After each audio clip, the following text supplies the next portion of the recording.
පොඩ්ඩු කන්න කැමති එක එක කෑම ජාති නිසා එයාලගේ දත්වලට හානි වෙන්න පුළුවන්.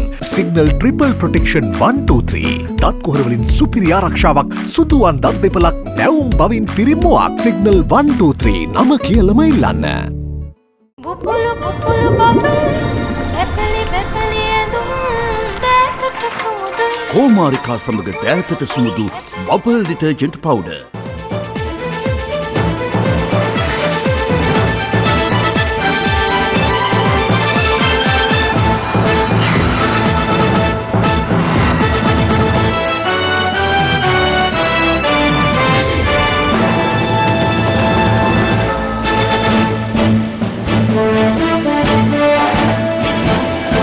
අයිබෝවන් සියලු සමීක්ෂණ වාර්තා නැවත නැවතත් තහවුරු කළ ලංකාවේ අංක 1 ප්‍රවෘත්ති ප්‍රකාශය පැත්තගියත් ඇත්ත කියන හිරු රාත්‍රී 9:55 ප්‍රධාන ප්‍රවෘත්ති ප්‍රකාශය සමගින් මම හර්ෂ මුදල්ලේ මම තෙලිනී නදීෂා රණසිංහ ප්‍රථමයෙන් අවධානය ප්‍රධාන ප්‍රවෘත්ති සිරස්තල වෙත.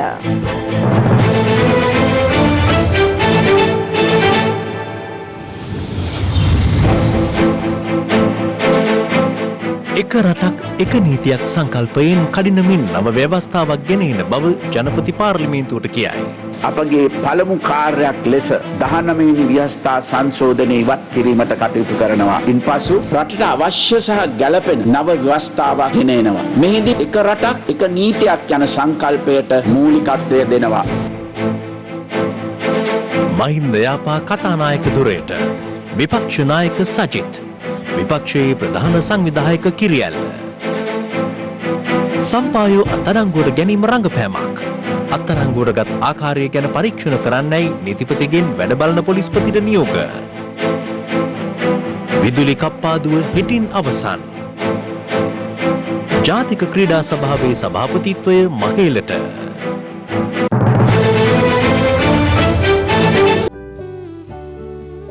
ලයිෆ් බොයි ෂැම්පූල ඇති කිරි ප්‍රෝටින් සහ මල්ටිවිටමින් හිසකෙස් මුල සිට පෝෂණය කර ශක්තිමත් කරයි. ලයිෆ් බොයි ෂැම්පූ ඔයත් ශක්තිමත්. එක රටක් එක නීතියක් යන සංකල්පයට මූලිකත්වය ලබා දෙමින් රටට නව ව්‍යවස්ථාවක් ගෙන එන බව ජනාධිපති ගෝඨාභය රාජපක්ෂ මහතා අවධාරණය කරනවා. නවවෙනි පාර්ලිමේන්තුව හමුවේ ආණ්ඩුවේ ප්‍රතිපත්ති ප්‍රකාශය ඉදිරිපත් කරමින් ජනාධිපතිවරයා සඳහන් කළේ ජනතා වරම අනුව යමින් 19 වන ව්‍යවස්ථා සංශෝධනය ඉවත් කිරීමට කටයුතු කරන බවයි. දවසේ පුවත නවවැනි පාර්ලිමේන්තුවේ මංගල සැසිවාරය අමතමින් ජනාධිපතිවරයා විසින් ආණ්ඩුවේ ප්‍රතිපත්ති ප්‍රකාශය ඉදිරිපත් කිරීමේ අවස්ථාවේදී තිබුණේ පස්වරු 3ටයි. ඒ අනුව පස්වරු 2:30ට පමණ නවකතා නායක මහින්ද යාපා අබේවර්ධන මහතා පාර්ලිමේන්තු සංකීර්ණය වෙත පැමිණියා. අනතුරුව අග්‍රාමාත්‍ය මහින්ද රාජපක්ෂ මහතාගේ සම්ප්‍රාප්තිය සිදු වූ අතර ඔහුව පිළිගනු ලැබුවේ කතානායකවරයා සහ පාර්ලිමේන්තු මහලේකම්වරයා විසින්. ඉන් අනතුරුව එළඹුණේ ජනාධිපතිවරයාගේ සම්ප්‍රාප්තියයි. ජනාධිපති ගෝඨාභය රාජපක්ෂ මහතා විසින් මෙම උත්සවය හැකිතරම් චාම් අයුරින් සිදු කරන ලෙසට උපදෙස් ලබා දී තිබූ නිසා අශ්වාරෝහකයින් පෙරටු කරගත් රථපෙළපාලි ත්‍රිවිධ හමුදා උත්තමාචාර හෝ ආචාර වැඩිමුර 21 පිරිනැමීම අද සිදු කෙරුණේ නැහැ. ප්‍රජාතාන්ත්‍රික සමාජවාදී ජනරජයේ අධිකරු ජනාධිපතිතුමන් ගෝඨාභය රාජපක්ෂ මැතිතුමන් සායම මැතිනිය අනතුරුව ජනාධිපති දජය එසවුණු අතර ජනාධිපතිවරයාට ආසිරිපතා ජයමංගල ගාථා ගායනා කෙරුණා.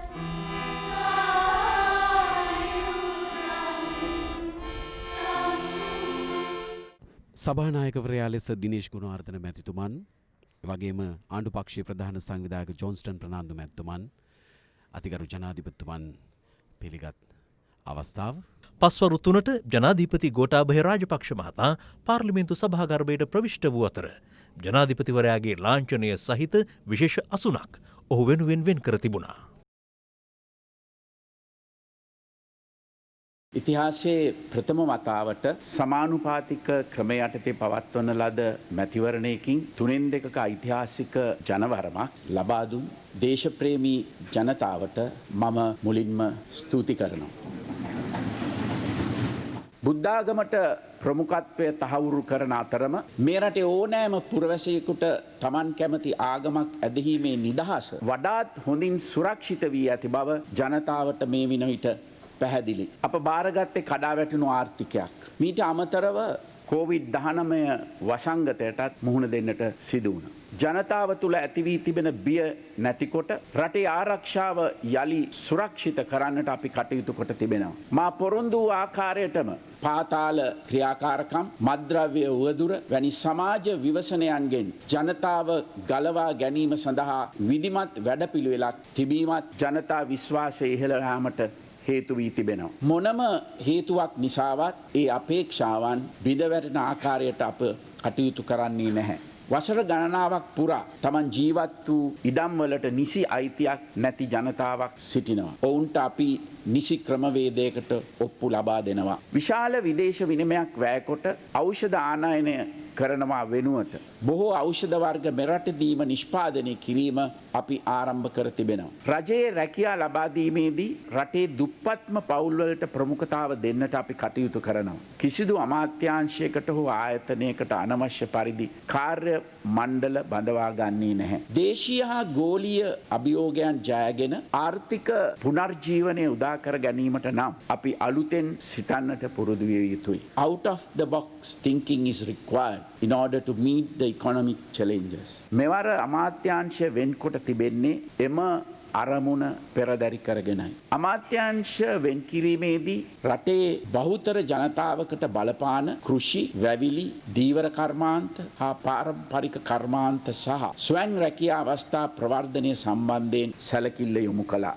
අපනයන ආදායම වැඩි කර ගැනීමත් අපේ මූලික ඉලක්කයක් වෙනවා. සිලෝන් ටී සන්නාමයට තිබුණ පිළිගැනීම ශක්තිමත් කරනවා. කටුපොල් වගාව අපි සම්පූර්ණයෙන්ම නතර කරනවා. මුහුදින් වට වූ අපේ රටට මාළු ආනයනය අපි නතර කළ යුතුයි. සංවර්ධන වැඩසටහන් ක්‍රියාත්මක කිරීම සඳහා අවශ්‍ය ප්‍රතිපාදනම තම අමාත්‍යාංශයට ඍජුවම ලබා දීමට කටයුතු කර තිබීම නිසාත් මූල්‍ය වගකීම Taman සතුව තිබෙන නිසාත් රාජ්‍ය ඇමතිවරුන්ට බාධාකින් තොරව වගකීම් ඉටු කළ හැකි. රාජ්‍ය සේවයෙන් Taman බලාපොරොත්තු වෙන සේවාව කාර්යක්ෂමව සහ නිසි අයුරින් නොලැබෙන බවට මහජනතාව අතර චෝදනාවක් පවතිනවා. ඒ නිසා ජනතාවට ලබා දෙන සේවාවන් කාර්යක්ෂමව සහ කඩමින් ලබා දෙන ලෙස අමාත්‍යවරුන්ගෙන් හා රාජ්‍ය අමාත්‍යවරුන්ගෙන් මා ඉල්ලා සිටිනවා. සියලු අමාත්‍යාංශ ආයතනවල නාස්ති හා දූෂණය සම්පූර්ණයෙන්ම නතර කිරීමට කටයුතු කරනවා. ඉදිරියේදී නාස්තියට දූෂණයට සම්බන්ධ වන පුද්ගලයින්ට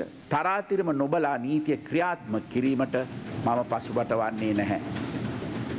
රජය අමාත්‍යාංශ සහ රාජ්‍ය අංශය හරහා ඉටු කිරීමට අපේක්ෂිත ඉලක්ක සපුරා ගැනීමේ ප්‍රගතිය නිරන්තරයෙන් පසුවිපරම් කරනු ලබනවා. යම්කිසි අමාත්‍යාංශයක ඉලක්කයන් සපුරා ගැනීමට පසුබෑමකට ලක්වන්නේ නම් රජයේ ප්‍රතිපත්ති ක්‍රියාත්මක කිරීම සඳහා අවශ්‍ය වෙනස්කම් කිරීමට මා කිසිවටකත් පැකිලෙන්නේ නැහැ.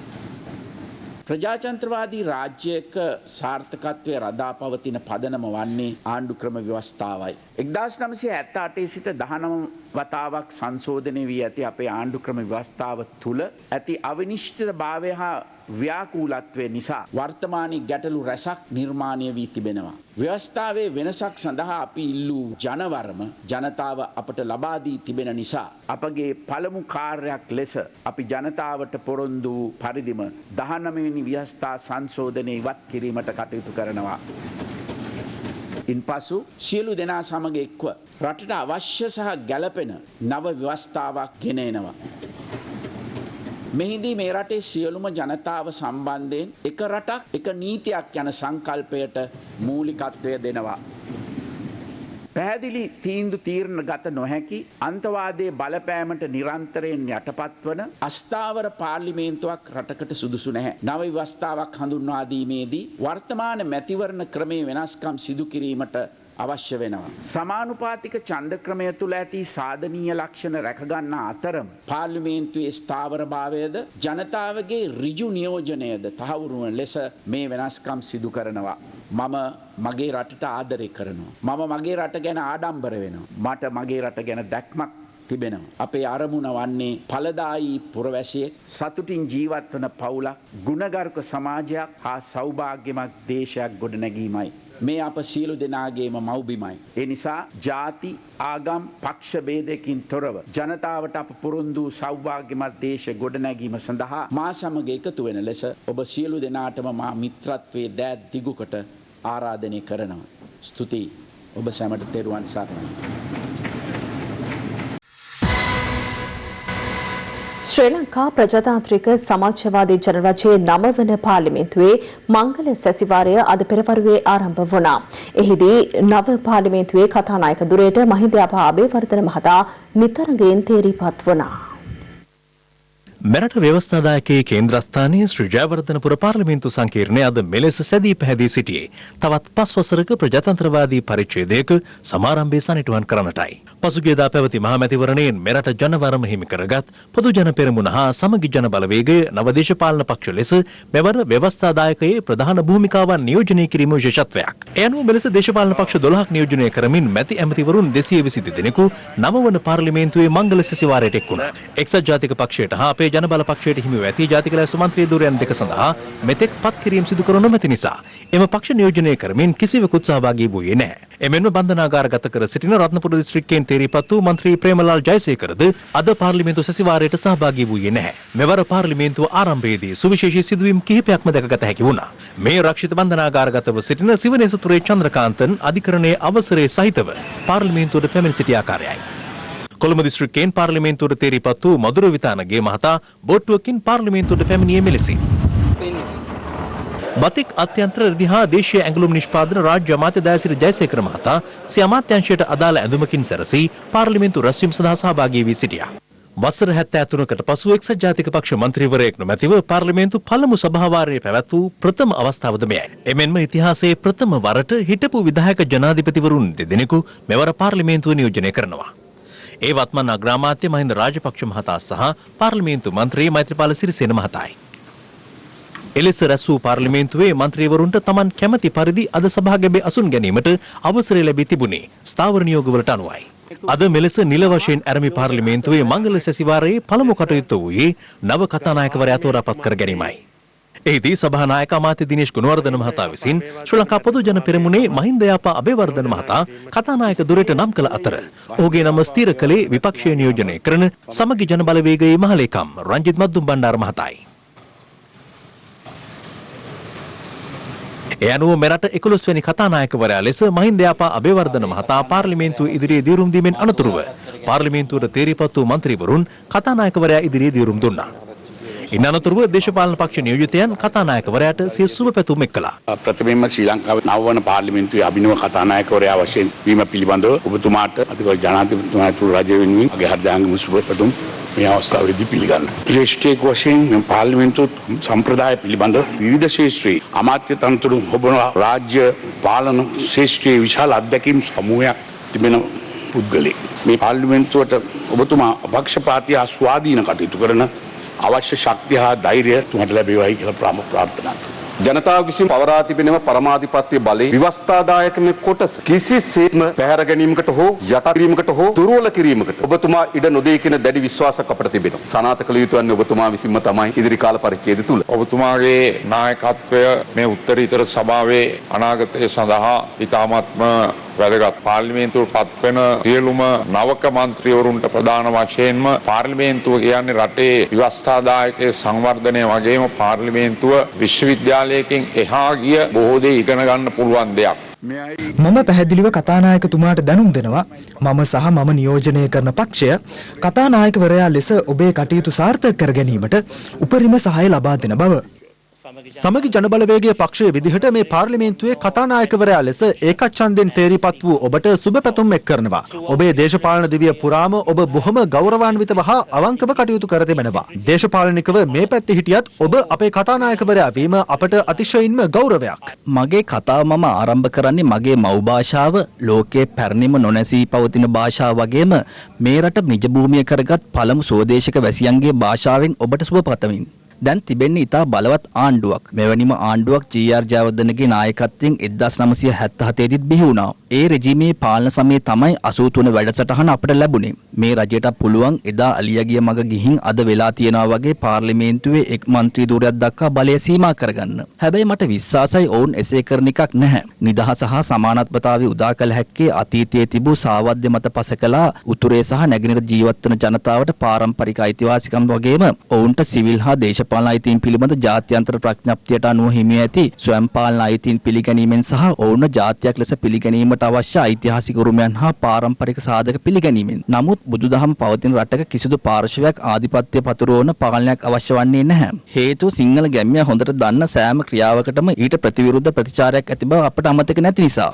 මම ඉතාමත් ඉහළින් අගය කරනවා පළපුරුදු දේශපාලඥයෙක්ගේ මඟ පෙන්වීම ඔස්සේ මේ ආයතනය ඉදිරියට ගෙනියන්නට අවස්ථාව ලබා දීම පිළිබඳව.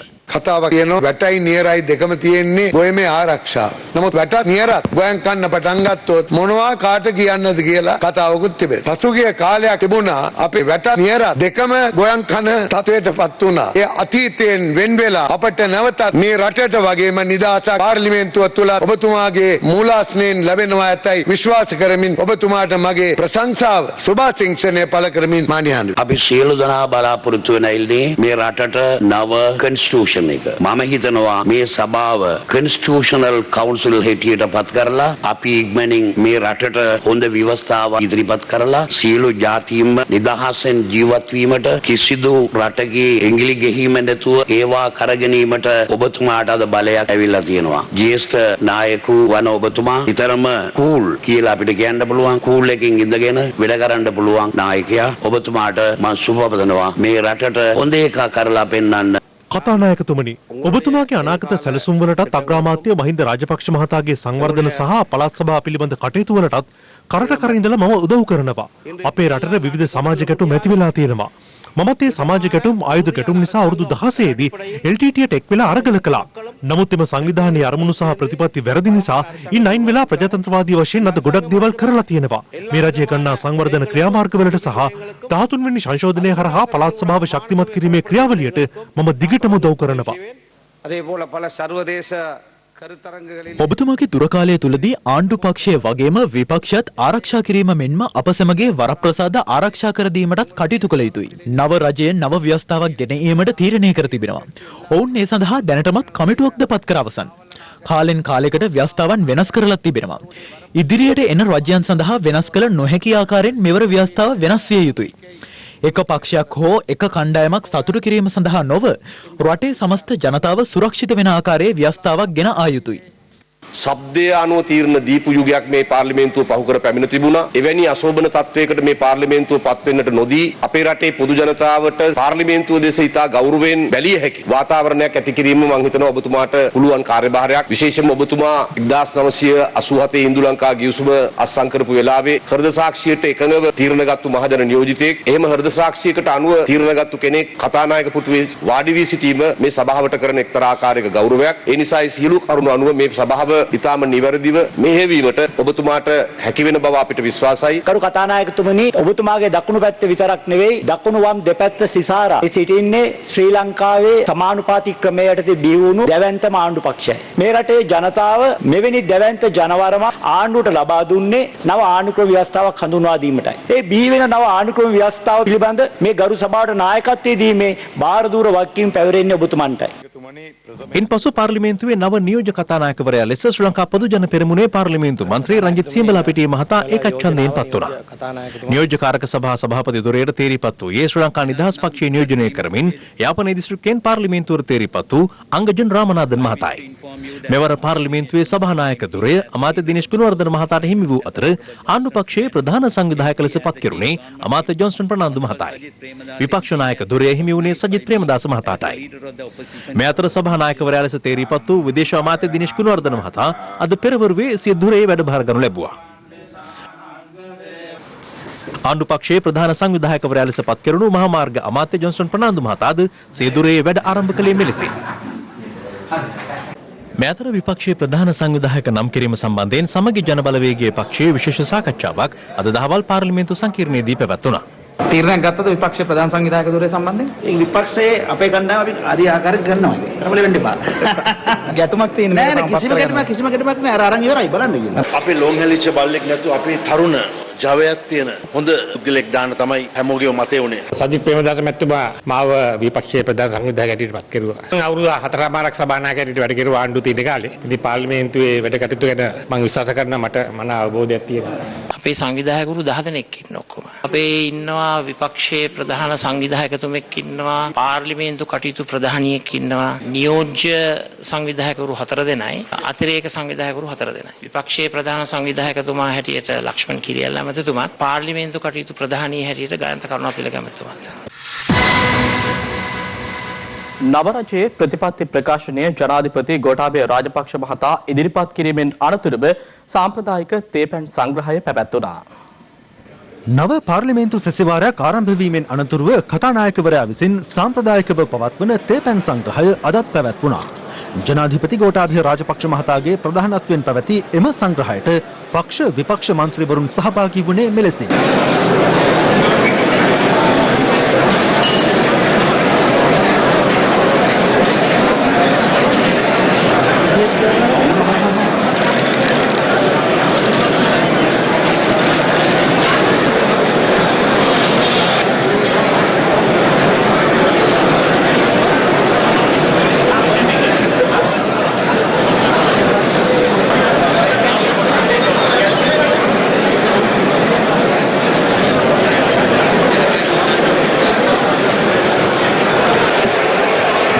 තේපැන් සංග්‍රහයෙන් අනතුරුව මන්ත්‍රීවරුන් මාධ්‍යයට අදහස් පළ කළා. අපේ අමතුරු සහ රාජ්‍ය අමතුරු ඉලක්කයන් දීලා තියෙනවා. ඒ ඉලක්කයන් රටේ ජනතාවට යථාර්ථවත් කරන්න තමයි මේ ආණ්ඩුව පිටවදින අවවාග්‍ය දැක්මට හරිනම් දක්වනවා සහයෝගය නැත්තම් විරුද්ධ වෙනවා. වසර 5කින් මීට වඩා අතිශයින්ම ලස්සන රටක අපි හැමෝටම ජීවත් වෙන්න පුළුවන්කම ලැබෙවි කියන විශ්වාසය අද ජනාධිපතිතුමා පාර්ලිමේන්තුවටත් සමස්ත ජාතියටත් ඇති කළා කියලා මම විශ්වාස කරනවා. ප්‍රතිපත්ති ප්‍රකාශනය ලස්සනයි විචිත්‍රවත් ක්‍රියාත්මක වීම තමයි ඉස්සරහ තියෙන අභියෝගය. අද ප්‍රතිපත්ති ප්‍රකාශනයේදී ඉතා පැහැදිලිව කිව්වේ 19 වෙනි සංශෝධනය අහෝසි කරනවා කියලා. එහි තියෙන වැදගත් දේවල් ආරක්ෂා කරනවා කියලා කිව්වේ නැහැ. එතන ප්‍රශ්නාර්ථයක් තියෙනවා. විශේෂයෙන්ම හැම සතියකම එක දවසක් රාජ්‍ය සේවකයන් බදික් හෝ නැතිනම් දේශීය රෙදි ඔවුන්ට කාර්යාලවලට ඇඳගෙන යන්න උලන් නීතියක් අපි වහාම ගේනවා. අවුරුදු 5 ඉවරනකොට ආණ්ඩුවක් පිහිටවන්න තමයි අපි ඉලක්කය. නව ව්‍යවස්ථාව තුළ ජනතාවගේ අයිතිය ප්‍රජාතන්ත්‍රවාදය ආරක්ෂා කරන්න පුළුවන් සියලු දේ අපි ඒ ව්‍යවස්ථා සංශෝධනයේදී අපි ඉදිරිපත් කරනවා. 20 වෙනි සංශෝධනය අමාත්‍ය ධූර වැඩි කිරීම සඳහා ගෙන සංශෝධනයක් නෙවෙයි කියලා තමයි මම විශ්වාස කරන්නේ. ත්‍රිත්වපුරවාසී භාවයත් මම හිතන්නේ ගැටලුවක් ඇති වෙන එකක් නෑ කියලා.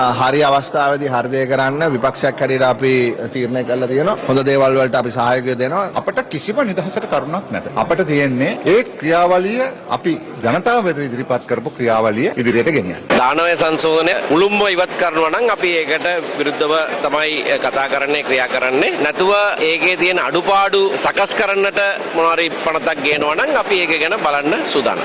මල්ලි හිරු පායයි හිරුගුවලු රටටම විග්නේශ්වරන් පාර්ලිමේන්තු මන්ත්‍රීතුමා කරපු ප්‍රකාශයක් සම්බන්ධව මම තරයේ එතුමාගේ ප්‍රකාශයන් පිළිබඳව හෙලා දකිනවා. මොකද එතුමා අද උදේ කතානායකතුමාට සුබපතන අවස්ථාවේදී පක්ෂ නායකයෝ එතුමා ස්වයං පාලනයක් පිළිබඳව කතා කරන්න පටන් ගත්තා. ප්‍රකාශන ක්‍රියාවට නම් වන්න එපා. ඉතින් ඒ ගැන ක්‍රියාත්මක වෙන්නේ කොහොමද කියලා තමයි අපිට බලන් ඉන්න වෙන්නේ.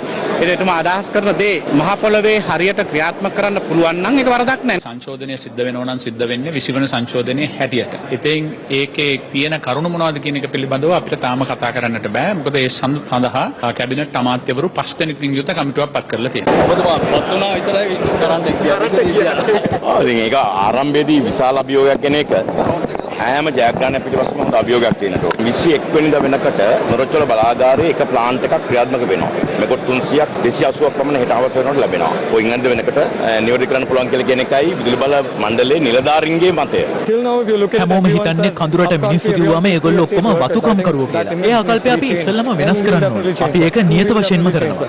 අපිට වගකීමක් තියෙනවා රටේ ජනතාව බලාපොරොත්තු වෙන ඉදිරි ගමනට ඒ ජනතාව අරගෙන යන්න සහ රට ආර්ථික වශයෙන් ගොඩනගන්න. අතීතයට දෙස් දෙවල් තියෙනවා වෙනුවට මේ රටේ අනාගත අභිවෘද්ධිය සලසන විදිය ඉතාම සංක්ෂිප්තව නිර්වුල්ව ඉදිරිපත් කළා. මම හිතනවා 69 ලක්ෂයකට අධික ජනතාවක් ලබන ලද බලාපොරොත්තු හා විශ්වාසය බලගැන්වෙන ආකාරයේ ආරම්භයක් මේ තුලින් සනිටුහන් වුණා. හැම පැත්තෙම බැලුවොත් වැඩ කරන්න බාධාවක් නොවන ආණ්ඩුවක් ගොඩනැගිලා තිබෙනවා. ඉතින් වැදගත්කම තියෙන්නේ මොන වැඩද කරන්න කියන එක.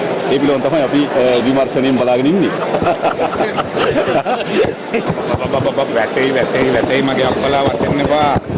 අද එතුමාගේ ප්‍රතිපත්ති ප්‍රකාශය අහගෙන ඉඳියාම ඔබට දැනෙනවා එතුමාට දීපු ඡන්දෙට එතුමා වටිනාකමක් දීලා තියෙනවා. එතුමාට දුන්න ජනවරමට ගරු කරමින් රට වෙනුවෙන් එතුමාගේ යුතුයකම නිවැරදි ලෙස එතුමා ඉටු කරයි. කතානායක ධූරේ බලාපොරොත්තු වෙනා නේද? ඔබතුමාට මේ නියෝජ්‍ය අමාත්‍ය ධූරේ නම දෙන්න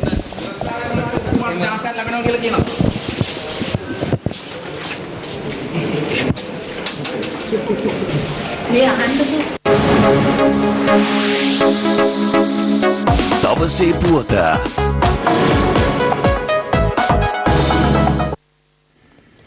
මේගමුව බන්ධනාගාරයේ හිටපු අධිකාරී අනුරුද්ධ සම්පායෝ අත්අඩංගුවට ගැනීමේ සිද්ධිය වරෙන්තුකරුවෙකු පූර්ණ සැලැස්මක් සහිතව සාදරයෙන් පිළිගැනීමක් බව CCTV කැමරා දර්ශන මගින් තහවුරු වී ඇතැයි නීතිපති දෙපාර්තමේන්තුව පවසනවා. නීතිපතිවරයාගේ සම්බන්ධීකරණ නිලධාරී රජයේ අධිනීතිඥ නිශාරා ජයරත්න වෙනුවිය සඳහන් කළේ ඒ සම්බන්ධයෙන් පරීක්ෂණයක් පැවැත්වීමට නීතිපතිවරයා වැඩවලන පොලිස්පතිවරයාට නියෝග කළ බවයි. බන්ධනාගාර රැඳවියන්ට පහසුකම් සැපයීමේ චෝදනාවට මේගමුව බන්ධනාගාරයේ හිටපු අධිකාරී අනුරුද්ධ සම්පායෝ අගෝස්තු 2 වෙනිදා අත්අඩංගුවට ගනු ලැබුවේ වරෙන්තු නිකුත් කර දින 11කට පසුවයි. මේගමුව මූලස්ථාන පොලිස් පරීක්ෂකවරයා ඇතුළු කණ්ඩායමක් විසින් ඒ සඳහා මෙහෙයුමක් දියත් කර ඔහු අත්අඩංගුවට ගත් බව පොලිස් මාධ්‍ය ප්‍රකාශකවරයා සඳහන් කළා.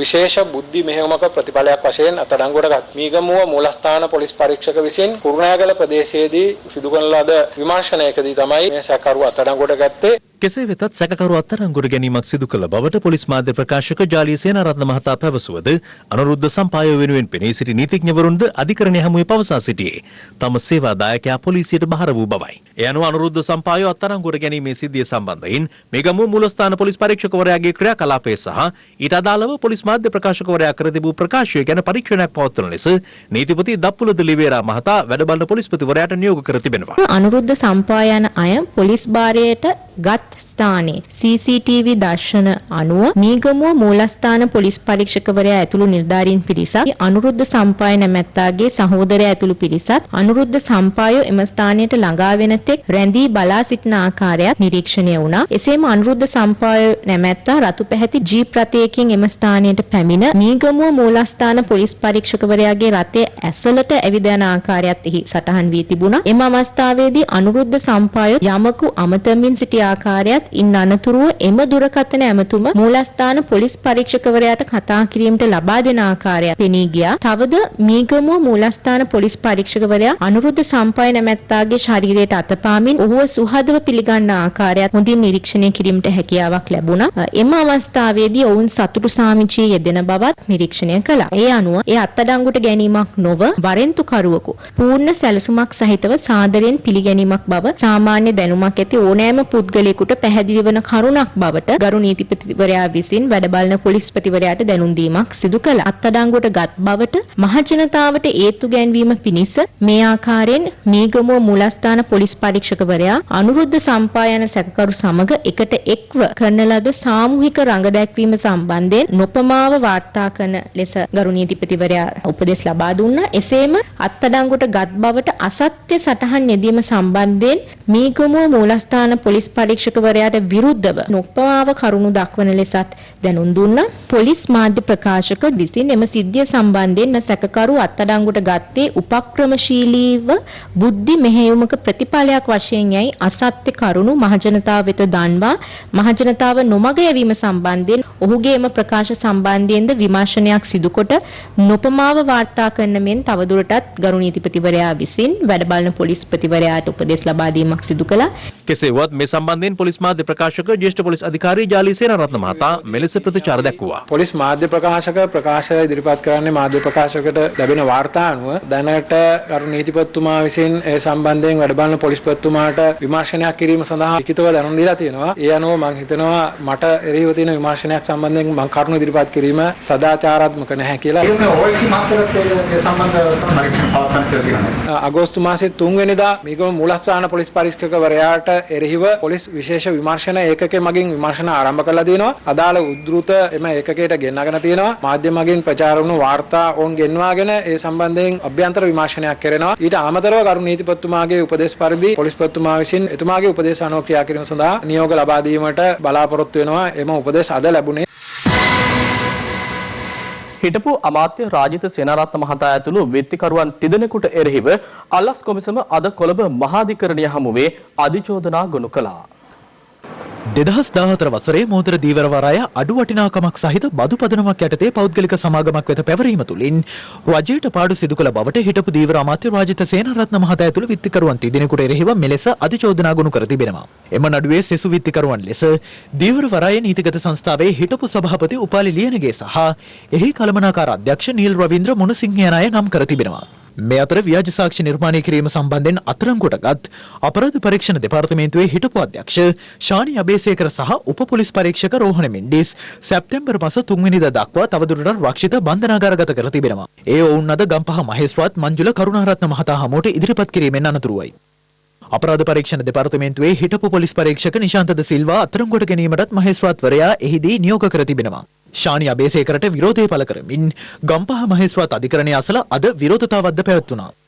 ත්‍රිවිධ හමුදාවේ සහ පොලිසියේ ඉහළම නිලධාරීන් වැරදි සාක්ෂි හදලා අධිකරණයට කොටු කළා. නීතිපති දෙපාර්තමේන්තුව අසරණ කරා. එයා මේ පුජිලා විශ්වාස කරා. මොකද මෙයා CID එකේ ඩිරෙක්ටර් කෙනෙක්. මේ වගේ නීච නිහීන නින්දිත තුච්ච පහත්ම වැඩ කරපු යුනිෆෝම් එකෙන් වාවෙන් නීතිය අවනීතිය කරපු මේ පුජ්‍යලයට අකුරටම නීතිය ක්‍රියාත්මක කරන්න. එයා නේවිකේ විශිෂ්ට සේවයක් කරපු ත්‍ස්තවාදීන්ට විරුද්ධ හොඳ සේවයක් කරපු නිලධාරී. මේ නිලධාරියා හිරේ දැම්මා. මෙයාගේ නෝනාගේ අම්මා නිතර මැරුණා. නිතර බලලා අද ඉතාලම අසරණ තත්ත්වයේ ඉන්නවා මෙයා. ගියක් දොරක් නැහැ. එයාට නීතිය සානි කරානේ. ඒ වගේම අපි ඉල්ලලා හිටා සානිට මේ හරි නීතිය කරලා දෙන්න කියලා. මේ සානි අබේසේකර වගේ මේ දේශද්‍රෝහී මේ නිවට නිලධාරීන් එක හිරගයක නෙමෙයි හිරගෙවල් 100ක ඇත්ත වශයෙන්ම යවිය යුතුයි. ඒ නිසා මොවුන්ට කිසි ලෙසකින්වත් ඉඩක් නොතිය යුතුයි. නිදහස් වීම සඳහා විශේෂයෙන් අපි ඉල්ලා සිටිනවා මහා සංඝරත්නයේ හැටියට මොවුන් මේ කරලා තියෙන අපරාධ එකින් එක විමර්ශනය කරන්න. ජාතික නායකයන් විනාශ කරන්නේ මොවුන් අතාරලා නැහැ. රාජපක්ෂලා නැසීමට ගිනියවි 100ක් කොළඹට T56 RPG LMG වැනි අතිශය භයානක ගිනියවි 100ක් මොවුන් කොළඹට රැගෙන එනවා. ඒ නිසා අපිට පැහැදිලි වුණා පහුගිය කාලේ විශේෂයෙන්ම බන්ධනාගාරගත වෙලා ඉන්න මේ පාතාල කල්ලි ජනාධිපතිතුමාට තර්ජනය කරනවා. ආරක්ෂක ලේකම්තුමාට තර්ජනය කරනවා. මේ පාතාල කල්ලින්ට කොහෙන්ද හයිය ආවේ? මේ සානි අබේසේකරලා තු පිරිස තමයි සම්පූර්ණම මේ ඔවුන් ආරක්ෂා කරන්න සවුන්ට ගිනියවි නිකුත් කරලා තියෙන්නේ. ඒ නිසා මේ ගිනියවි දැන් 11යි හම්බෙලා තියෙන්නේ. මේ ඉතුරු ගිනියවි කො? මොකද ජනාධිපතිතුමා අවම ආරක්ෂාව පාවිච්චි කරන්න මේ වෙලාවේ. ඒ නිසා අපි ජනාධිපතිතුමාට විශේෂයෙන් ඉල්ලා සිටිනවා මේ රට බේර ගන්න අපු නායකයා. ඒ නිසා ඔබතුමාගේ ආරක්ෂාව විශේෂයෙන් කරගත යුතුයි. ඉතාම භයානක තත්ත්වයක් රටේ තියෙන්නේ. මේ ගිනියවි 100 පාතාල කල්ලි අතර ගිහිල්ලා තියෙනවා මේ වෙලාවේ. මේ අතර 2016 වසරේ අපරීක්ෂාකාරී ලෙස රියපදවා තරුණයෙකුට බරපතල තුවාල සිදු කිරීම සම්බන්ධයෙන් චෝදනය එල්ල වූ හිටපු අමාත්‍ය පාටලී චම්පික රණවක මහතාට එරෙහිව ගොනු කර තිබෙන නඩුවේ සෙසු විත්තිකරුවන් දෙදෙනාට කොළඹ මහාධිකරණය හමුවේ අද අධිචෝදනා බහර දුන්නා. අනතුරුව විත්තිකරුවන් දෙදෙනා රුපියල් දසදහස බැගින් වූ මුදල් ලැප සහ රුපියල් ලක්ෂ 5 බැගින් වූ ශරීරයප දෙකක් මත මුදා හැරීමට මහාධිකරණ විනිසුරු ගිහන් කුලතුංග මහතා නියෝග කළා. නමුත් ඔවුන් විදේශගත වන්නේ නම් ඒ පිළිබඳව අධිකරණය දැනුවත් කර පූර්ව අනුමැතිය ලබාගත යුතු වනවා. අදාළ නඩුවේ පළමුවන විත්තිකරු ලෙස නම් කර සිටින හිටපු අමාත්‍ය පාටලී චම්පික රණවක මහතා අද පාර්ලිමේන්තු රැස්වීමට සහභාගී වන බැවින් ඔහුට ලබන මාස 28 වෙනිදා අධිකරණය හමුවේ පෙනී සිටින ලෙස මහාධිකරණ විනිසුරු ගිහන් කුලතුංග මහතා ඊයේ අවසර ලබා දී තිබුණා. මේ අතර 2012 වසරේ වැලිකඩ බන්ධනාගාරයේ ඇති වූ කලහකාරී සිදුවීම සම්බන්ධයෙන් පොලිස් පරීක්ෂක නියමාල් රංගජීව දේශපාලන පරිගණනය පිළිබඳව සොයා බලන ජනාධිපති විමර්ශන කොමිසම් සභාවට සිදු කළ පැමිණිල්ලකට අදාළව වග උත්තරකරුවන් ලෙස නම් කර සිටින අනිවාර්ය නිවාඩු යවා සිටින පොලිස්පති පූජිත් ජයසුන්දර හිටපු අමාත්‍ය DM ස්වාමිනාදන් ඇතුළු පුද්ගලයන් 7 දෙනෙක් අද උදෑසන කොමිසම් සභාව හමුවේ පෙනී සිටියා. එහිදී ඔවුන් කොමිසමෙන් ඉල්ලා සිටියේ නීතිඥවරුන් සම්බන්ධ කර ගැනීමේ ගැටලුවක් හේතුවෙන් සාක්ෂි ලබා දීමට වෙනත් දිනයක් Tamanට ලබා දෙන ලෙසයි.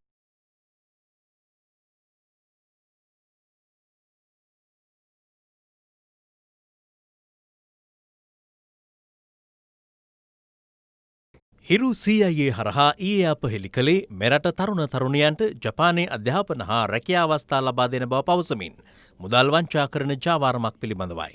දඹුල්ල රෝහල ඉදිරිපිට කුලී පදනම මත ලබාගත් නිවසක වියපත් ජපන් යුවලක්ද යොදා ගනිමින් මෙම ජාවාරම කලකපටන් සිදු කර තිබුණා. හිරු CIA කළ දැනුම් දීම අනුව දඹුල්ල නගරාධිපති නාගරික කොමසාරිස්වරයා හා පොලිසිය අදාළ නිවස වෙත පැමිණියේ මෙහි සිදුවන ක්‍රියාකාරකම් සොයා බැලීම සඳහායි.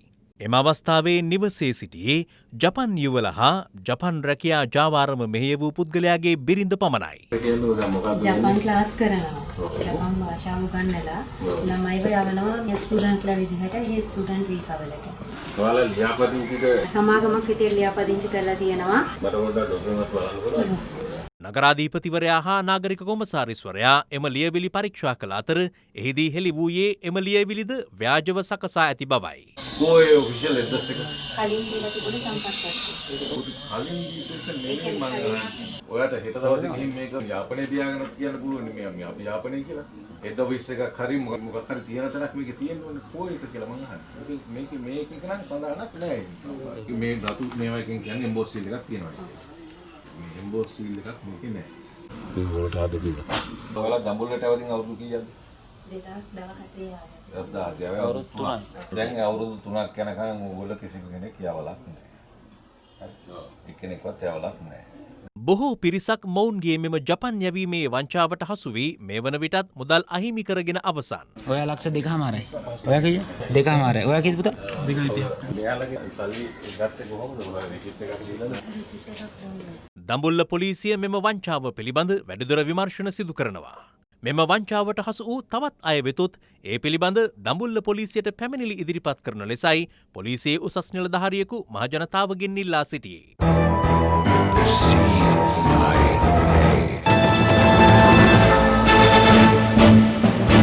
ඉන්දියාවේ චෙන්නයි සිට මෙරටට පැමිණි තවත් ශ්‍රී ලාංකිකයන් 16 දෙනෙකුට COVID-19 වෛරසය ආසාදිත බවට හඳුනා ගැනීමත් සමග මෙරට COVID-19 වෛරස සමස්ත ආසාදිතයින් සංඛ්‍යාව 2918ක් දක්වා ඉහළ ගොස් තිබෙනවා.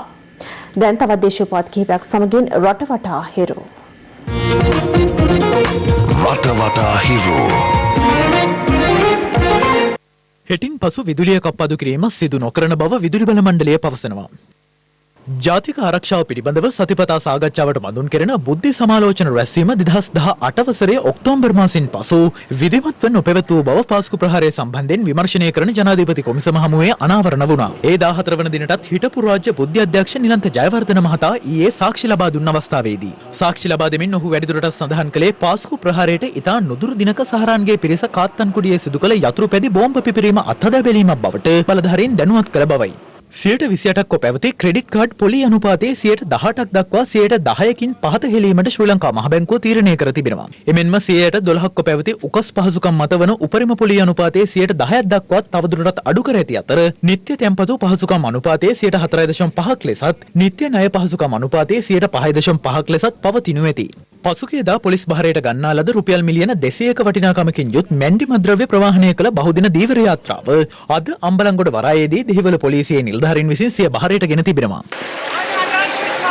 දැනට පවතින විෂයමාලාවන් සහ ඉගැන්වීමේ ක්‍රමවේදයන් සංශෝධනය කිරීම සඳහා අවශ්‍ය උපදේශන ලබා දීමේ වැඩසටහනක් සංවිධානය කිරීමට අධ්‍යාපන අමාත්‍ය මහාචාර්ය ජී.එල්. පීරිස් මහතාගේ සහ පළාත් ආණ්ඩුකාරවරුන් අතර අධ්‍යාපන අමාත්‍යාංශයේ පැවති සාකච්ඡාවකදී අවධානය යොමු වුණා. අම්පාර මහඔය ප්‍රාදේශීය ලේකම් කොට්ටාශයේ ගම්මාන 4ක පවුල් 9000කට දින 15ක කාලයක සිට පානීය ජලය නොලැබෙන බව පවසමින් ගම්වාසීන් පාගමනින් මහඔය ජල සම්පාදන කාර්යාලය ඉදිරිපිටට පැමිණ අම්පාර මහනුවර මාර්ගය අවහිර කරමින් විරෝධතාවයක නිරත වුණා.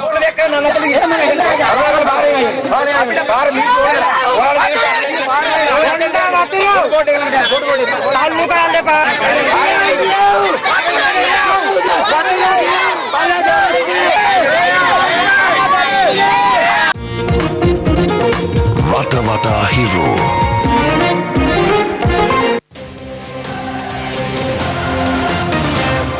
ජාතික ක්‍රීඩා සභාවට නිලධාරීන් පත් කිරීම අද පස්වරුවේ ක්‍රීඩා අමාත්‍ය නාමල් රාජපක්ෂ මහතාගේ ප්‍රධානත්වයෙන් සිදු කෙරුණා.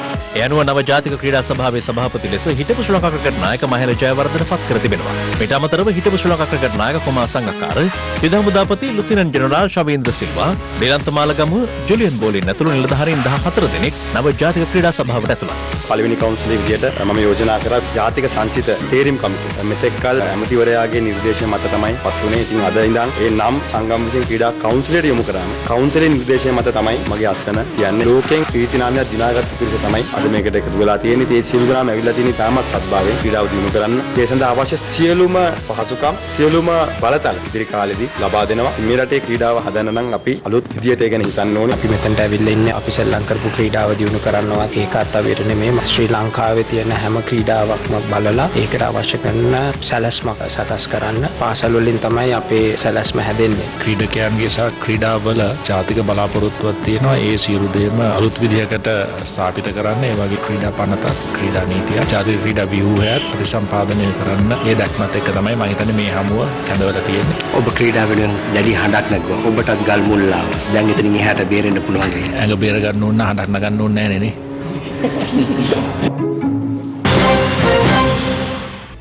හිරු රාත්‍රී 9:55 අපගේ ප්‍රධාන ප්‍රවෘත්ති ප්‍රකාශය මෙන් නිමාවට පත්වනවා. පැත්ත නොගත් ඇත්ත දැනගැනීමේ අයිතිය තවදුරටත් තහවුරු කර ගැනීමට ඔබගේ ජංගම දුරකථන ජාලය අනුව තිරදිස්සන පරිදි හිරු ප්‍රවෘත්ති SMS සේවාව සක්‍රිය කරගන්න. අප ජලි හමුවන්නේ හෙට 11:55 අපගේ මධ්‍යහන ප්‍රවෘත්ති ප්‍රකාශය සමගින්. සුබ රාත්‍රියක්.